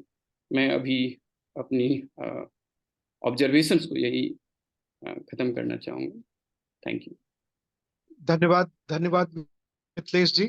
आपने एक बहुत ही मार्के की बात रेखांकित की कि बिहार का आगे आने वाला समय मूल रूप से बीजेपी और आरजेडी के बीच ही प्रतिद्वंदिता का रहेगा। हालांकि इसके और भी कई आयाम हो सकते हैं। बहुत ही अच्छी रही तीनों चर्चा, तीनों प्रेजेंटेशंस। मैं अब श्रोताओं में आमंत्रित करता हूं सबसे पहले असद अहमद जी को। असद जी का सवाल है। असद जी अपना कैमरा ऑन करें और अपना सवाल रखें। असद अहमद के बाद मैं रिक्वेस्ट करूंगा शैलेंद्र धर बड़गैया से कि यदि हैं तो वो अपने सवाल को रखें। असद अहमद। हाँ जी, नमस्कार आप सबको। Can you all hear me? Yes yes. हाँ बिल्कुल बिल्कुल, बोलिए। हाँ, मेरा सवाल तो बेसिकली 3 पैनलिस्ट से है और कुछ नतीजे ऐसे आए हैं जो जिन्होंने मुझे चौंकाया। वैसे तो खैर इस चुनाव ने सभी को चौंकाया, क्योंकि जहां अपेक्षा नहीं थी वहां पर कुछ हो गया, जहां अपेक्षा थी वहां नहीं हुआ। मिसाल के तौर पे यूपी के संदर्भ में मुझे भाजपा के इतने बुरे प्रदर्शन की बिल्कुल अपेक्षा नहीं थी, और बिहार के संदर्भ में मेरे महाविद्यालय में एक साहब बैठे थे जो बिहार को बड़ी अच्छी तरह जानते हैं, मैं उनका नाम नहीं लेना चाहता। उन्होंने कहा आप देखिएगा इस बार जो 39-1 था, वो आप देखिएगा इस बार कैसे बदलता है, और ये जो गठबंधन है ये तिहाई का आंकड़ा नहीं छुएगा। और हुआ एकदम उल्टा। ये कमोबेश मुझे 1991 के चुनाव की याद दिला रहा है, जब यूपी ने अलग बात की थी और बिहार ने अलग बात की थी। मैं खुद यूपी से हूँ, ईस्ट यूपी से, तो बहुत कुछ समझता हूँ इस पूरे एरिया को और इसकी कल्चर को। तो यूपी में बीजेपी को 50 सीटें मिली थी, और बिहार में, जब बिहार में झारखंड भी शामिल था, कुल मिला के 5 सीटें मिली थी। और इस बार यूपी में बिल्कुल एकदम से अपेक्षा के बिल्कुल निकट 2-3 स्टेट्स ऐसे हैं जिनके नतीजे वाकई चौंकाने वाले हैं। एक बिहार है आपका, बिल्कुल बगल का उड़ीसा है। मतलब कुछ समझ में नहीं आ रहा कि एकदम भारतीय मतदाता किधर जा रहा है और क्या सोच रहा है। एक चीज मैं आप तीनों से चाहूंगा कि क्या आप सिलसिलेवार एक एक सीट में first runner up, second runner up, third, total number of votes polled, मतलब आप इस तरह फर्स्ट सेकंड रनर अप तक तो दे ही सकते हैं, winner and first and second. तो ये बड़ा दिलचस्प होगा, क्योंकि देखिए केंद्र सरकार में जेडीयू रहती है नहीं रहती है, क्योंकि जेडीयू ही एक अकेली पार्टी है जो इधर से उधर और उधर से इधर आती जाती रही है। चिराग पासवान को आप नहीं कह सकते, सीताराम मांझी को भी आप नहीं कह सकते, क्योंकि उनको भी एक उसके साथ में मंत्री पद मिल गया है, तो इसलिए वो भी क्यों आएंगे उन नतीजों के बाद। बट हाँ, अगर नीतीश कुमार मुख्यमंत्री के लायक सीटें नहीं जुटा पाते हैं, तो वो जरूर इधर आ सकते हैं मुख्यमंत्री बने रहने की, इसकी पूरी संभावना है। 1925 के बिहार के चुनाव के बाद ही सवाल मेरे ख्याल सवाल से, संक्षेप में रखिए, सवाल हाँ बस संक्षेप में रखिए प्लीज। बस बस बस जो मुझे कहना था मैंने कह दिया, जो मुझे चाहिए था, जो मुझे अपेक्षा थी पीके, मैंने बोल दिया। इस पर ये तीनों लोग रिस्पॉन्ड करें कोई। ठीक है, आप में से कोई भी बोलना चाहेंगे इस पर? मैं अपनी बातें कुछ शेयर करूं सर? हाँ बिल्कुल हेलो। जी। जी, कैमरा ऑन कीजिए, कैमरा ऑन कीजिए। मैं अपना कैमरा ऑफ कर लूँ मेरा अब? नाम के मंडल है, मैं भागलपुर से बोल रहा हूं सर। कैमरा ऑन कीजिए सर, हेलो। कैमरा ऑन कर लीजिए। हेलो। मैं वैसे ही बोल रहा अपना हूं सर। कैमरा ऑन कर लीजिए, हेलो। कैमरा ऑन कर लीजिए प्लीज। हेलो। अपना कैमरा ऑन कर लीजिए। एक हाँ मिनट सर। हाँ, बोलिए हेलो। बोलिए के बोलिए। मंडल भागलपुर से बोल रहा हूं सर। हाँ ठीक है, बोलने दीजिए ये। हाँ हाँ। एक मिनट, ऑन कर दूं, ऑन कर दूं। बोलिए। सर, मेरा कुछ ऑब्जर्वेशन है इलेक्शन पर, जहां मैं बहुत करीब से देखा हूं चीजों को। और बहुत जितने लोग बोले हैं उसमें उससे थोड़ा अंतर भी है मेरा। सबसे पहली बात, जो बिहार के संदर्भ में जो वोटिंग पैटर्न रहा, वो अलग अलग सब क्षेत्रों में करीब करीब अलग अलग है सर, एक जैसा है नहीं। और राजद के बारे में कहा जाता है कि उसका मुस्लिम और यादव के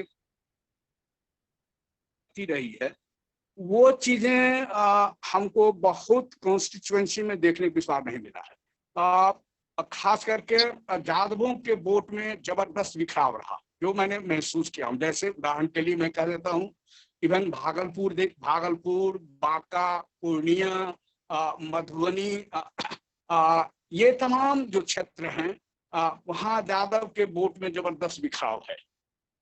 और राजद को जो कम सीट मिला है उसका बहुत बड़ा कारण ये है। ये एक बात। दूसरी बात, जो कॉम्बिनेशन था वीआईपी और राजद के बीच का, वो जमीन पर ठीक से उतर नहीं पाया, और 5 सीट अंत में वीआईपी को देना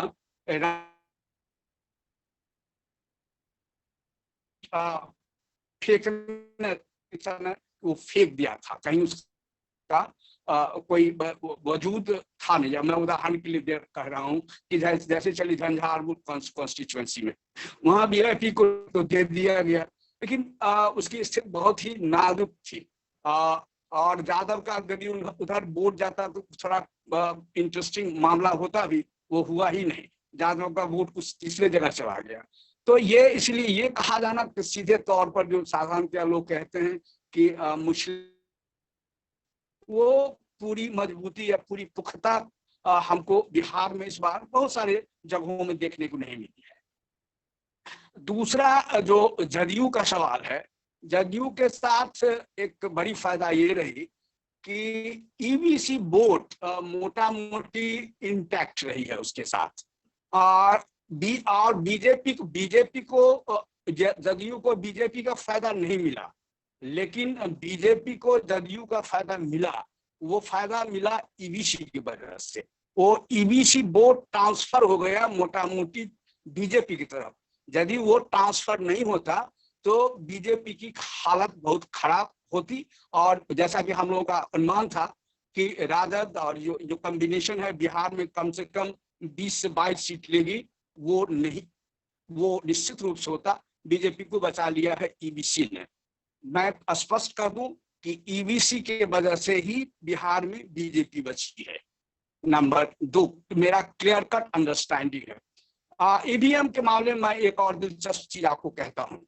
जो लास्ट असेंबली इलेक्शन हुआ उसमें मैं मजिस्ट्रेट था और मेरी ड्यूटी लगी थी सुल्तानगंज। एक बूथ ऐसा था जो मॉक पॉल के समय जब होता है, तो उसमें मैं जो मॉक पॉल कराने लगा वोटिंग शुरुआत से पहले, तो उसमें अचानक जो बैलेट डाला गया उसमें भी केवल कमल ही निकलना शुरू हो गया था। अब सोच लीजिए कि लोग कहते हैं कि नहीं बहुत पुख्ता है, ये है। मैं तो खुद क्षुब्ध था कि अरे ये कैसे हो, मॉक पॉल में जब ये अभी हो रहा है तो बाद में क्या हो सकता है। तो मैं इमीडिएट उसको बदला और इमीडिएट वहां बंद करके, और मेरे बूथ पर तकरीबन 1 घंटा के बाद लेट इलेक्शन शुरू हुआ। इसलिए ये कहा जाना कि ईवीएम पूरी तरह सुरक्षित है, मैं नहीं मानता हूँ, क्योंकि ये मेरा पर्सनल अनुभव है और मैं अपने आंख से देखा हूँ। इस बार जो भी हुआ, लेकिन ये मेरा ये अनुभव है। तीसरी बात जो खास करके मिथिलेश जी ने कहा, मैं उनसे पूर्णतः सहमत हूं कि आने वाले समय में बिहार में मोटा मोटी जो तस्वीर बनेगी, जो आप देखेंगे 25 के इलेक्शन में, असेंबली वाला इलेक्शन में भी, वो राजद वर्सेस अदर ही होगा। कांग्रेस या और उसके साथ जो छोटी पार्टियां हैं उसकी स्थिति उतनी मजबूत नहीं रहेगी जितनी राजद की रहेगी। एक जो अहम मुद्दा है उस पर लोग कम गौर कर रहे हैं, जिसका हम सबको गौर करनी चाहिए। संक्षेप कि में सर, संक्षेप वो मैं एक समाप्त कर रहा हूं कि ईडब्ल्यूएस जो रिजर्वेशन मुद्दा था, वो आंतरिक रूप से भीतर आंतरिक रूप से जो ओबीसी क्लास था उसको वो ठेस पहुंचाई है। और यही वजह है। ये दूसरी बात है कि ये फ्रैगमेंट हो गई है वोट राजद में, जदयू में, इसीलिए वरना बीजेपी को बिहार में बहुत बड़ी घाटा होती, मुश्किल से वो 2-3-4 सीट पर सिमटती। ओबीसी का वोट फ्रैगमेंट कर गया राजद और जदयू में। नहीं तो ये बात ईडब्ल्यूएस के मुद्दे पर बहुत लोग यूनाइट होते होते बच गए, जो नहीं हो पाया। अगर ऐसा हो पाता तो नष्ट नाबूद हो जाता बीजेपी बिहार में। धन्यवाद। अवनींद्र जी। मेरा बहुत संक्षेप में, हाँ, मेरा एक संक्षेप में प्रश्न है मेरा। अगर हम ये माने कि पोस्ट नीतीश कुमार अगर बाइपोलर हो जाता है, बिहार की राजनीति हो जाती है बीजेपी वर्सेस आरजेडी, तो जो जदयू का जो वोट बैंक है, चाहे वो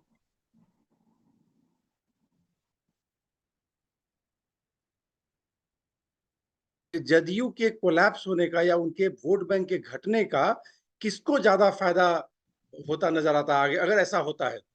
निश्चित रूप से राजद को होगी। निश्चित रूप से राजद को होगी। बीजेपी को किसी हालत में वो वोट बैंक नहीं जाएगा, ये मैं कह रहा हूँ। पैनलिस्ट को जवाब देने दीजिए, मैं पैनलिस्ट को जवाब देने दीजिए। हाँ। राजेश जी, आपका भी सवाल ले लें। राजेश जी। जी सर। जी बोला जाए, कैमरा ऑन कर लीजिए। 1 मिनट लगेगा। माफी चाहता हूँ सर, अभी अगर आप अलाउ कर ठीक है, देना कैमरा ऑन किए बोलने ठीक का। है, 1 मिनट ठीक लगेगा। है, ठीक है, ठीक है। जितनी बातें की गई है उस सब पर वाद विवाद हो सकता है, लंबा चौड़ा लंबी चौड़ी बातें हो सकती है।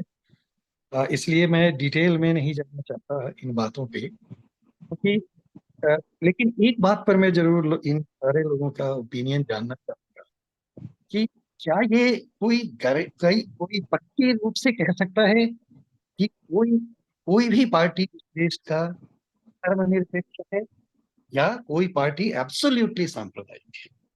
पहली बात। दूसरी बात कि जहां तक टेक्नोलॉजिकल डेवलपमेंट का सवाल है, टेक्नोलॉजिकल डेवलपमेंट में कोई पीछे नहीं हटा जा सकता। तो क्या ये संभव है, मैं ईवीएम पर नहीं चर्चा करना चाहता हूँ, क्या ये संभव है कि भारत का चुनाव, संस्थाओं पर भी ज्यादा बात होती है, उसमें कोई भी पूरी तरह से निष्पक्ष हो, इसकी कल्पना संभव नहीं है। तो मैं निष्पक्षता पर बात नहीं करना चाहता हूँ। क्या भारतीय चुनाव आयोग लोगों के घर तक पहुंचने की व्यवस्था कर सकता है, जिससे लोग घर से वोट कर सके इंटरनेट के माध्यम से? तीसरा, ये इलेक्ट्रॉनिक डेवलपमेंट और टेक्नोलॉजिकल डेवलपमेंट का सवाल है, क्योंकि चुनाव आयोग को इस पर विचार करना पड़ेगा। उससे बहुत तरह की समस्याओं का समाप्त हो जाएगा। और बिहार के संदर्भ में तो बहुत सारे सवाल हो सकते हैं, लेकिन मैं सिर्फ एक चीज पर इन लोगों का ओपिनियन जानना चाहता हूँ कि क्या डिलिमिटेशन से बिहार को नुकसान होगा या फायदा होगा? बस। थैंक यू, धन्यवाद राजेश जी। मनिंद्र जी, क्या आप सवालों का जवाब देंगे?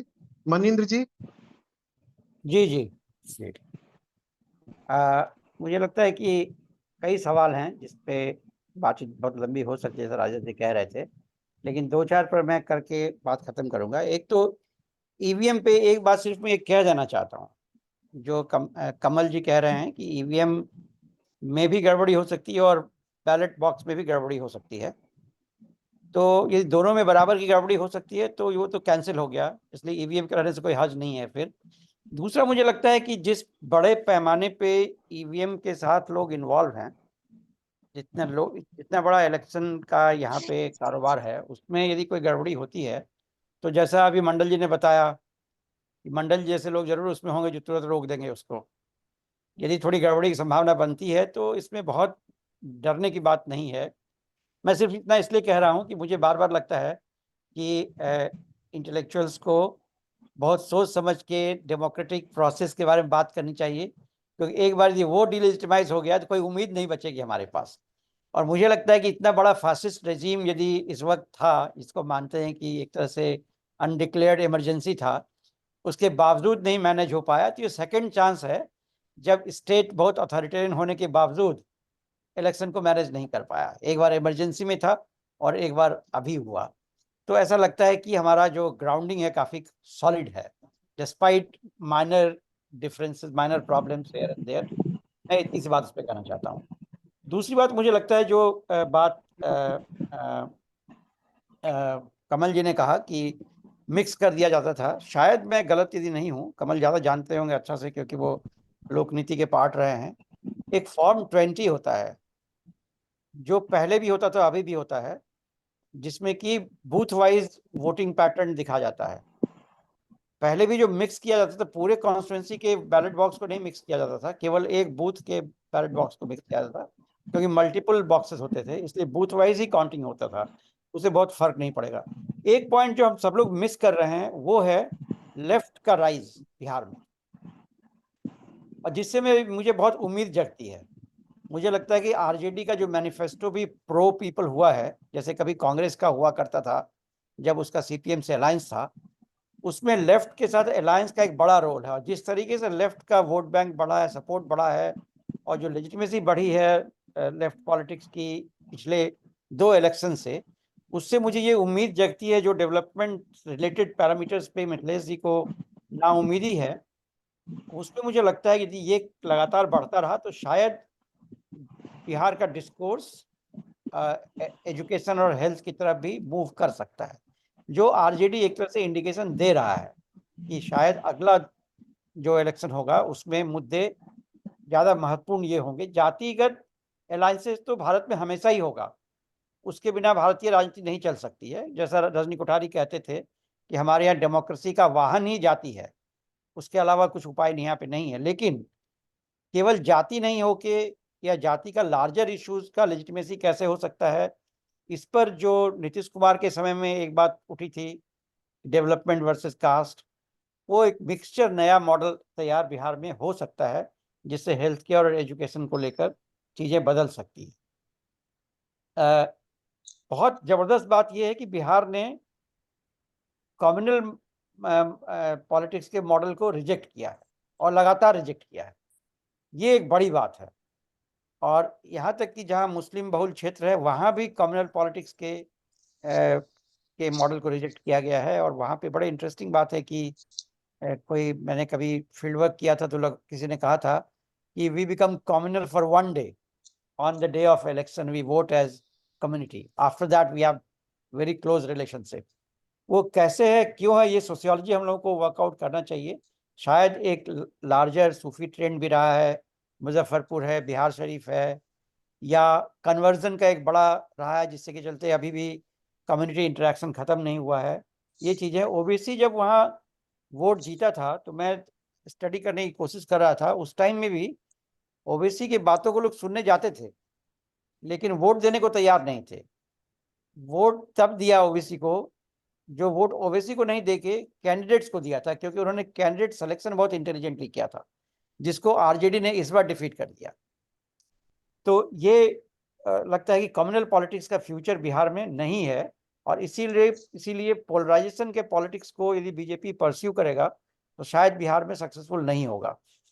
बिहार में हो सकता है कि राजस्थान जैसा कोई पॉलिटिक्स यदि करता है जिसमें कम्युनल पॉलिटिक्स नहीं होकर development and combination of cast community का होगा, तभी बिहार में सक्सेसफुल हो सकता है, और ये एक पॉजिटिव पॉइंट है बिहार के लिए।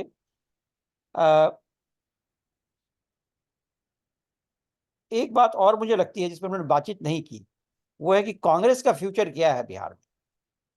क्या आरजेडी कांग्रेस को पनपने देगा? क्या कांग्रेस एक नया पोल के रूप में इमर्ज कर सकता है बीजेपी वर्सेस आरजेडी के बीच में? इस संभावना को खोजने की जरूरत है, क्योंकि कांग्रेस का राइज बिहार में होना एक सेक्युलर पॉलिटिक्स और डेवलपमेंट पॉलिटिक्स को इम्पेटस दे सकता है। अभी भी कांग्रेस पॉलिटिक्स में कास्ट मैनेजमेंट भले ही करता हो कांग्रेस पॉलिटिक्स, लेकिन वो लार्जर डिस्कोर्स उसका नहीं है। लार्जर डिस्कोर्स उसका सेक्युलर है, लार्जर डिस्कोर्स उसका वेलफेयरिज्म है। कांग्रेस यदि उस पर रिटर्न करता है, वो रिटर्न क्या वो कास्ट सेंसस के द्वारा करे ताकि वो न्यूट्रलाइज कर ले कास्ट के मामले को, या वो किसी और तरीके से करे, ये हमें एनालाइज करने की कोशिश करनी चाहिए। और कांग्रेस में लीडरशिप नया इमर्ज कर सकता है बिहार में, नहीं कर सकता है, किस कम्युनिटी को कांग्रेस अट्रैक्ट कर सकता है, ये अभी तक पता नहीं चल पा रहा है, क्योंकि कांग्रेस जो जिन सीटों पे लड़ता है वो गिफ्टेड सीट्स हैं, तो उससे नया कास्ट अलायंस कांग्रेस वर्कआउट नहीं कर पा रहा बिहार में। ये देखने की बात होगी कि टाइम में नीतीश कुमार के जाने के बाद यदि वो जाते हैं, यदि मिथिलेश जी की तरह जो बात वो कह रहे हैं मान लें कि नीतीश कुमार का हेल्थ का जो इशू है वो प्रोपेगेंडा है और नीतीश कुमार अभी 10 साल भारतीय राजनीति में रहने वाले हैं, तो शायद कांग्रेस का राइज संभव नहीं हो। लेकिन कांग्रेस को क्या नया फोर्सेस पे काम करना चाहिए बिहार में, ये स्ट्रैटेजी कांग्रेस को वर्कआउट करने की जरूरत है, और कैसे है ये समझने की बात होगी, क्योंकि कांग्रेस ही एक पार्टी है जो आइडेंटिटी पॉलिटिक्स से बाहर निकल के बात कर सकती है, सिर्फ कांग्रेस और लेफ्ट। बाकी दोनों पार्टियों का लॉजिक एक ही है, छोटी आइडेंटिटी और बड़ी आइडेंटिटी का। तो क्या बिहार की राजनीति ये इंडिकेट कर रहा है, जैसे बाहर आइडेंटिटी पॉलिटिक्स से बाहर निकलने की कोशिश भी हो रही है, क्या वो इंडिकेट कर रहा है कि larger Indian politics identity politics से बाहर निकल सकता है? ये समझने की बात हो सकती है। जो वोट के बारे में अवनिंद्र ने बात की कि जेडीयू का जो वोट है, ईबीसी वोट किधर जाएगा, मुझे अभी लगता है कि ये एडवांटेज इस वक्त ईवीसी वोट का बीजेपी को है। पिछली बार भी ऐसा हुआ था कि जो बीजेपी था वो सेकंड चॉइस था ईवीसी वोट का। जो बात मंडल जी कह रहे हैं वो बहुत मतलब बहुत ही रिमार्केबल बात है और गौर करने की बात है। मुझे सही डेटा उसका नहीं है कि क्या यादव वोट भी डिवाइड हुआ। मुझे कुछ लोग ये कहते हैं कि यादव वोट का भी सेकंड चॉइस बीजेपी है। यदि ऐसा है तब ये बहुत डेंजरस होगा या बहुत अलग तरह का माहौल उभर सकता है, जिसकी संभावना बन सकती है, क्योंकि यादव के अंदर जो एक नया एलीट क्रिएट हुआ है वो भी इस तरीके का लीडरशिप को एक्सेप्ट करेगा नहीं करेगा, इस पे अभी बहुत कंट्रोवर्सी है। लालू जी को वो लोग गांधी मानते हैं, अपना लीडर मानते हैं, वो ठीक है। नेक्स्ट जनरेशन के लीडरशिप को यादव वैसे ही एक्सेप्ट कर लेंगे, इस पे अभी बहुत कुछ होना बाकी है मुझे लगता है। यद्यपि नया लीडरशिप इमर्ज किया है, कंसोलिडेट भी किया अपने आप को, लेकिन जिस तरह से पप्पू यादव एक दूसरा पोल क्रिएट करने की कोशिश कर रहे हैं और जैसे इसको रोकने की कोशिश की गई, उससे ये लगता है कि आरजेडी भी बहुत कन्विंस्ड नहीं इस बात से कि इस बात या ऐसा हो पाएगा। बाकी मुझे लगता है कि और कोई खास सवाल नहीं था। सवाल that's it I think. Thank you. Thank you. Shailendra, आप कुछ बोलना चाह रहे हैं? हेलो। हेलो, नहीं शैलेंद्र धर। मैं, हाँ जी हाँ जी, आवाज आ रही है? जी जी। अच्छा, मेरा कैमरा खराब है, नहीं ऑन हो पाएगा अभी। ठीक है। इसमें दो ही चीजें हैं कि एक तो ये ओवरऑल ये अंडरस्टैंडिंग कि आइडेंटिटी पॉलिटिक्स जो है वो दो अलग अलग एक्सिस पे चल सकती है, ये गलत है। आइडेंटिटी पॉलिटिक्स जहाँ आप करते हैं वो दोनों जगह चलती है, चाहे रिलीजन का है, कास्ट का हो। इसका बहुत बड़ा एग्जांपल गुजरात का रहा है। गुजरात में बीजेपी ने हमेशा से ही कास्ट पॉलिटिक्स बहुत ही शिद्दत के साथ की है, 2014 से पहले भी।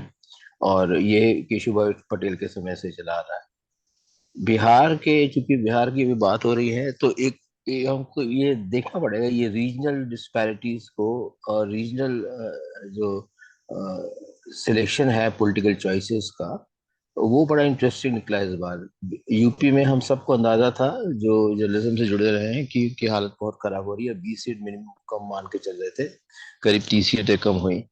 उसमें भी हम देखेंगे वेस्ट की अलग अलग रीजन्स हैं जो यूपी के, उनमें भी वो अलग अलग हुआ है वोटिंग पैटर्न जो है। हरियाणा में पूरी हिंदी बेल्ट को देखें हम, बिहार से लेके गुजरात तक, अगर तो हरियाणा में जो उनकी हार है वो लार्जली लोकल फैक्टर्स की वजह से है, इसेंशियली बैड गवर्नेंस। और राजस्थान में जो हार उनकी हुई है, 10 सीटें जो हारे हैं, और मध्य प्रदेश में जीत गए हैं, मध्य प्रदेश छत्तीसगढ़ में। और तो इसमें एक ब्रॉडर नैरेटिव जो हमारी समझ में आ रहा था यूपी में, वो ये कि एक रूरल डिस्ट्रेस बहुत एक्यूट रूप से सामने होकर आया है। लोग बहुत नाराज थे। इतने नाराज लोग मैंने पिछले चुनाव में नहीं देखे हैं।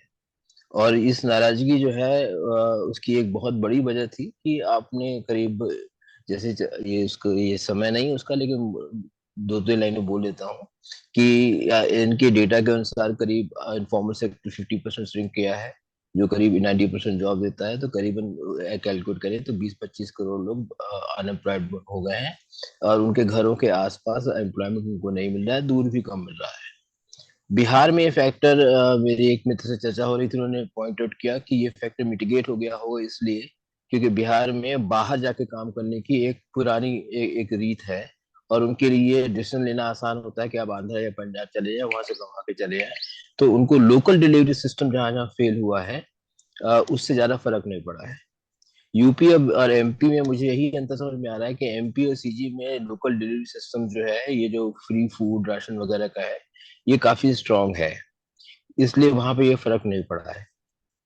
हालात इनकी यूपी और बाकी जगह पे और भी खराब होती है अगर राम मंदिर का फैक्टर ना होता तो। हरियाणा में भी अगर राम मंदिर का फैक्टर ना होता तो उनके 2-3% का कम से कम हर जगह से इनको बूस्ट मिला है। उसके तो वास्तविक स्थिति बीजेपी आज जहाँ खड़ी है वो 200 सीटों से कम सीटों में खड़ी है। तो ये जो लेफ्ट का राइज है, काराकाट और आरआर जो उन्होंने जीता, तो ये भी करीब करीब कांग्रेस जैसी गिफ्ट की हुई सीटें हैं, उनका नैरेटिव ग्राउंड पे स्ट्रांग नहीं है। और नैरेटिव का जो एलिमेंट असर्शन होता है वो वही है जो आरजेडी का है, कोई खास अंतर उनमें नहीं है। तो उस तरीके से मैं लेफ्ट पार्टीज की या लेफ्ट के एजेंडा के पॉलिटी और सोसाइटी में राइज करते हुए कोई साइन नहीं देख रहा हूँ, ना बिहार में ना बाहर। तो यही है। एक लास्ट पॉइंट बोलना चाहूंगा ईवीएम के बारे में, सॉरी ईसीआई के बारे में। This is the weakest ECI I have seen. और पुरानी सभी परिपाटियों को भुलाकर 7 चरणों का लंबा चुनाव था, एक प्रेस कॉन्फ्रेंस नहीं किया, जबकि परिपाटी ये है कि हर चुनाव के दिन उनका अधिकारी आता था और समराइज करता था आज क्या हुआ, कितने बजे तक फाइनल होगा, और यूजुअली जो है 2-1 दिन में आ जाते थे। इस बार 11-11, 8-8 दिन, 10 दिन लगे। और बावजूद इसके कि विरोधी पार्टियों ने इस पर आपत्ति जताई थी और पत्रकारों ने आपत्ति जताई थी, इनके खुद के जुड़े हुए पत्रकारों ने आपत्ति जताई थी, उन्होंने प्रेस कॉन्फ्रेंस नहीं किया। तो ये इंस्टीट्यूशनल एरोगेंस जो है, वो जो इस गवर्नेंस का इनका हॉलमार्क है, वो बहुत जबरदस्त दिखा। वो सुप्रीम कोर्ट को में लोगों को जाना पड़ा, सुप्रीम कोर्ट देने को तैयार थे, लेकिन लोगों से बात करने को तैयार नहीं थे, चिट्ठियों का जवाब नहीं देते थे, 4-4 दिन बाद देते थे। तो इससे ये शंका पैदा होती है। और ईवीएम, बैलेट पेपर के मैं ऑब्वियसली इन फेवर ईवीएम हूँ, but EVM is not beyond tamper proof. There is no machine in the world which is not tamper proof. EVM can not be an exception. But वो चूंकि मुद्दा नहीं है अभी यहाँ पे, so I will finish the matter here. Thank you. Thank you, thank you. Sumit, बहुत ही संक्षेप में, हम लोग की समय सीमा समाप्त हो रही है। सुमित, संक्षेप जी में सर। अपना सवाल रखिए या विचार रखिए। सर कैमरा ऑन कर लीजिए। मेरा बस एक सर सवाल है कि बिहार में जैसे मैं लोकल न्यूज चैनल्स भी देख रहा था या यूट्यूब चैनल, उसमें हर जगह सिर्फ और सिर्फ आइडेंटिटी और कास्ट पॉलिटिक्स पर बहुत ज्यादा जोर था। सर क्या हमारे पास कुछ ऐसे भी आंकड़े हैं कि बिहार में कितने लोग डेवलपमेंट को अपना फर्स्ट प्रायोरिटी मान के वोट देते हैं, आइडेंटिटी को सेकंड प्रायोरिटी मांगते हैं, या रीजनलिज्म भी है, या और भी कोई फैक्टर्स हो वोटिंग पैटर्न का? क्योंकि सर ये एक इकोसिस्टम है जिसको हम लोग प्रमोट करते, मतलब एक वो सेल्फ प्रमोशन हो रहा है और वही डोमिनेंट फैक्टर बना हुआ, जाएगा कभी नहीं लेकिन डोमिनेंट बना हुआ है। तो और पैरामीटर्स क्या है, और क्या कोई ऐसा सॉलिड आंकड़ा है हमारे पास कि लोग डेवलपमेंट पर और भी किसी फैक्टर्स पर उसको फर्स्ट प्रायोरिटी रख के वोट कर रहे हैं? कुछ ऐसा है? Thank you sir. Thank you, thank you. S N Prasad, आप कुछ बोलना चाहते हैं क्या? संक्षेप में सवाल रखिए, टिप्पणी नहीं, सवाल। एसएन प्रसाद कुछ बोलना चाहते हैं? जस्ट एक मिनट।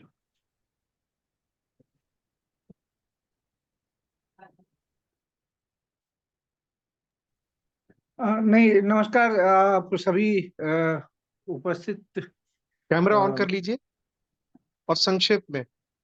अच्छा, कैमरा में कुछ प्रॉब्लम है। जी ठीक है, नहीं ठीक आ तो रहा था।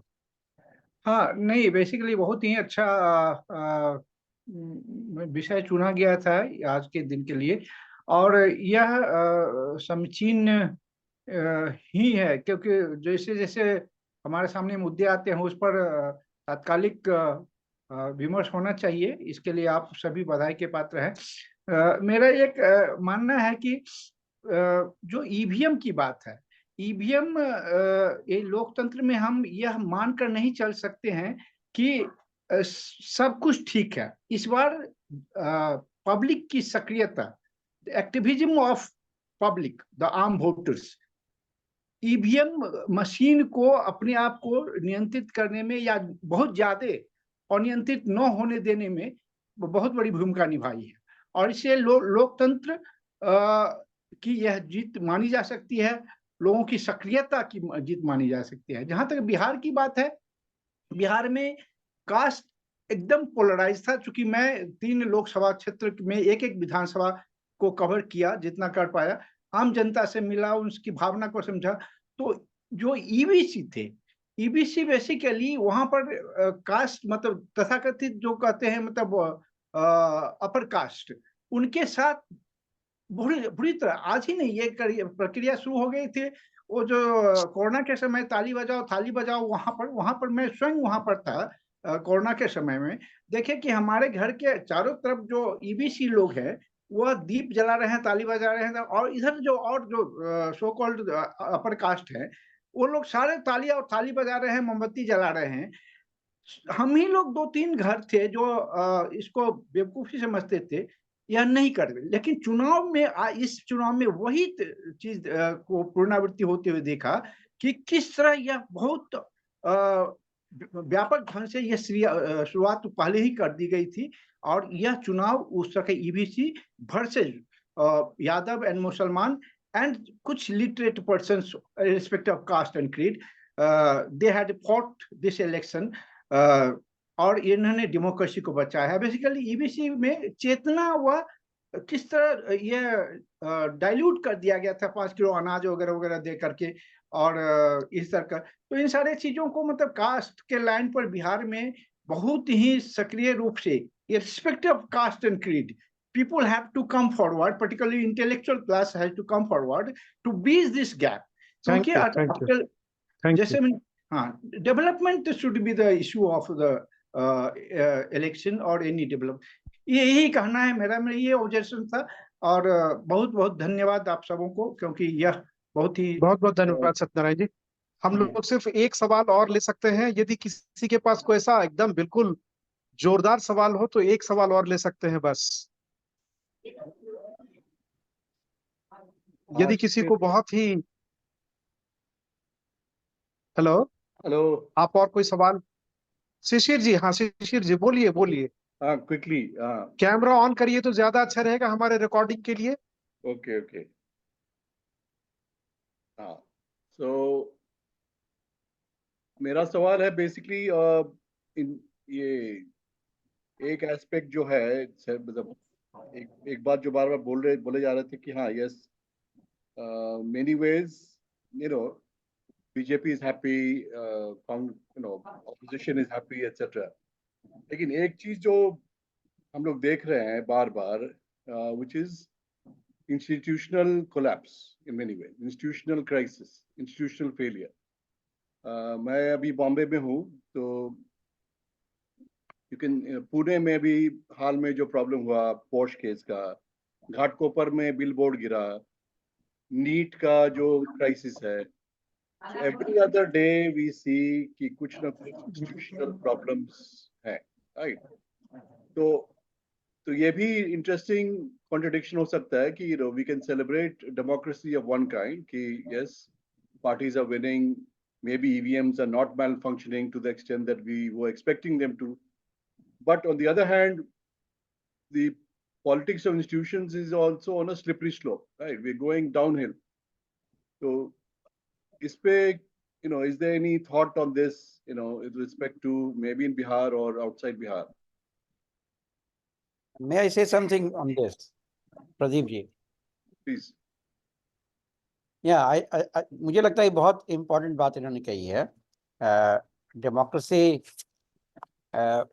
एक फेमस स्टोरी है जो हमारे प्रोफेसर कहा करते थे कि ब्राजील से प्रेसिडेंट आए थे, तो लोगों ने पूछा कि हाउ इज ब्राजील डूइंग, तो उन्होंने कहा Brazil is doing well, economy is doing well, people are not. तो ये स्थिति यहाँ भी बनी हुई है मुझे लगता है, और मेरा लार्जर अंडरस्टैंडिंग ये है कि स्टेट और गवर्नमेंट को अलग अलग करके देखने की जरूरत है। Indian state, like any other state in the world at this moment, is emerging as techno authoritarian state. सरकार जिसकी भी होगी, पॉलिसीज में बहुत फर्क नहीं आएगा। अंतर जो सरकारों में है सिर्फ इतना है कि वो किस तरह का कॉकटेल तैयार करते हैं, वेलफेयरिज्म नेशनलिज्म का या वेलफेयरिज्म नेशनलिज्म कम्युनलिज्म का, सिक्योरिटी क्वेश्चंस, वो अलग अलग तरह का होगा। लेकिन स्टेट के लार्जर इसमें फर्क इसलिए नहीं आएगा कि the nature of capitalism is changing. वो concentration of wealth and centralisation of wealth हो रहा है जबरदस्त, और एक क्राइसिस भी इमर्ज किया है। और जो क्राइसिस जिसको सॉल्व करने का, जो 2008 के बाद जो क्राइसिस इमर्ज किया है, उसको सॉल्व करने का जो टेक्निक इन्होंने निकाला है अभी कैपिटल ने, वो है टेक्नोलॉजिकल एनहांसमेंट। बड़े पैमाने पे अनएम्प्लॉयमेंट अभी बढ़ने वाला है इंडिया में भी और बाहर भी। लोग कहते हैं कि यूएस में by 2000 in next 20 years 70% unemployment will be there. तो एक नया सिचुएशन इमर्ज करेगा और इससे सोशल मूवमेंट्स बढ़ेगा, चाहे रेजिम जिसका भी हो, और उस मूवमेंट को कंट्रोल करने के लिए स्टेट का ऑथोरिटेरियन स्ट्रक्चर जो है वो काफ़ी कैपेबल है और टेक्नोलॉजिकली इक्विप्ड है।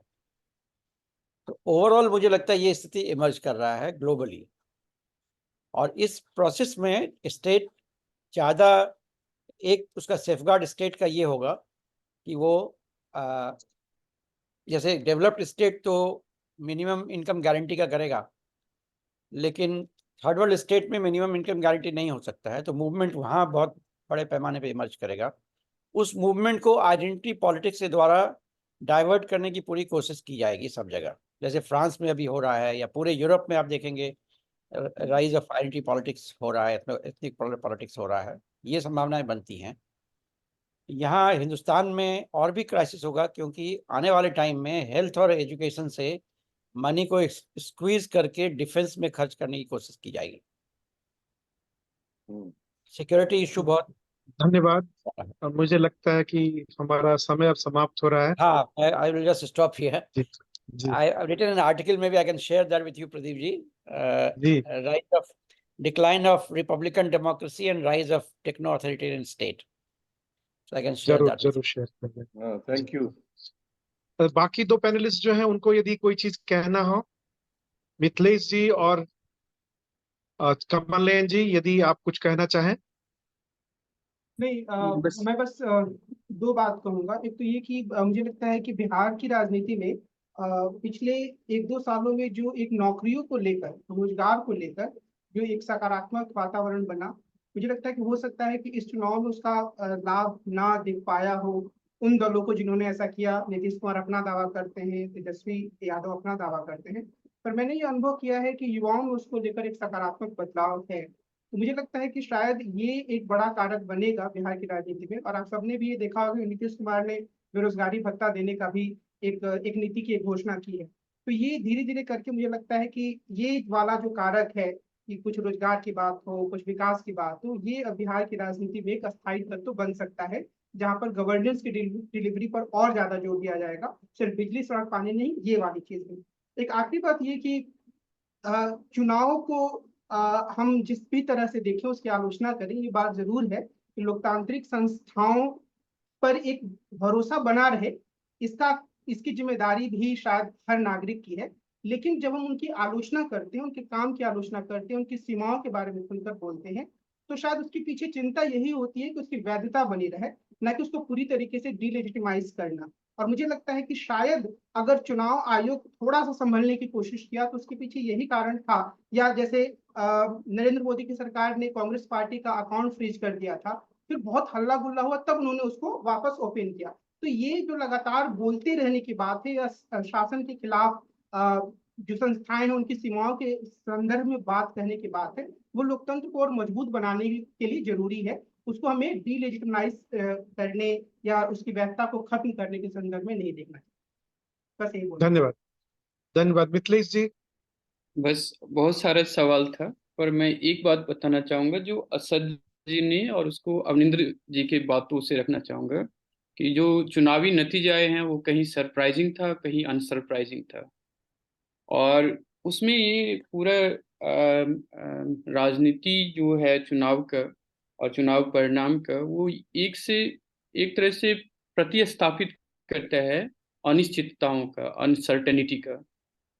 तो जो दल हैं या लीडर्स हैं, उनको चुनावी अनसर्टेनिटी से गुजरना अच्छा है भारतीय लोकतंत्र के लिए, और इसमें कुछ हद तक विजय जनता होता है। तो हमारी राजनीति के लिए मेरे ख्याल से ये जो सरप्राइज एलिमेंट है चुनाव का, वो बने रहना चाहिए, और वो अच्छा है।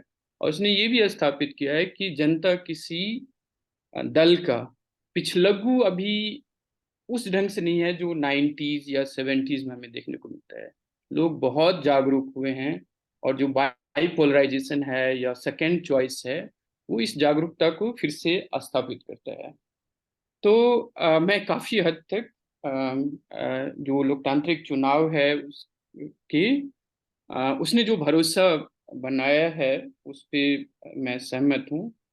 सुशील सर का सवाल था इंस्टीट्यूशनल क्राइसिस और जो कैपेसिटी है, स्टेट कैपेसिटी, और वो कोई बहुत बड़ा बड़ा इशू नहीं, लेकिन जो बिहार में अधिकतर जनता का मूल सवाल है, चाहे वो रोजगार का है या फिर अच्छी स्वास्थ्य का है या अच्छी शिक्षा का है, उसको डिलीवर करने में भी नाकाम रहा है। तो इस बात के लिए मुझे जो राजनीतिक दलों का डिस्कोर्स है वो बहुत ज़्यादा आश्वासन नहीं मिलता है। इसलिए मैं बोलता हूँ कि राजनीति का जो परिदृश्य है बिहार में इस इलेक्शन में भी, चाहे वो एलजेपी का देख लें या फिर हम का देख लें, जदयू का देख लें, आरजेडी का देख लें, तो जो अधिकतर क्षेत्रीय पार्टी जो अभी भी मजबूती से अपना सोशल बेस को कंसोलिडेट किए हुआ है, उसमें मुझे बहुत हद तक ये संभावना एटलीस्ट निकट भविष्य में नहीं दिख रहा है। हालांकि लोग चाह रहे हैं, लोगों का डिमांड है, पर राजनीतिक पार्टी किस हद तक इफेक्टिव है और कैपेबल है उसको डिलीवर करने के लिए, इसमें मेरा संशय अभी बना हुआ है। और आइडेंटिटी पॉलिटिक्स इसलिए मैं मानता हूँ कि still a dominating discourse, developmental paradigm is still something which we are chasing but seems remote even now. Thank you. धन्यवाद।